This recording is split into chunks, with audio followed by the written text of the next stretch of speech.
বন্ধুগণ, আজকে আমি রান্না করব কাবলি ছোলার ঘুগনি, আলু সিদ্ধ, ধনে গুঁড়া, জিরার গুঁড়া, লঙ্কার গুঁড়া, আদা বাটা, রসুন আর পেঁয়াজ গ্রাইন্ডারে মিক্স, টমেটো গ্রাইন্ডারে মিক্স করে নিলাম। কড়াইতে দিয়ে দিতে শুকনো লঙ্কা আর সামান্য হিং দিলে সেন্ট ভালো হয়। একটু গোটা জিরা, রসুন পেঁয়াজের তেল ছেড়ে দিল। এখন মিক্স মশলাটা দিয়ে দিলাম। মশলার থেকে তেল ছেড়ে দিল। এখন টমেটোটা দিয়ে দিলাম, হলুদ গুঁড়ো, সামান্য চিনি।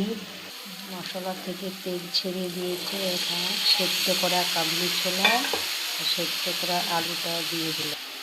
এখন পরিমাণ মতো নুন, কষানো হয়ে গেল। এখন জল একটু ঘি দিয়ে দিলাম।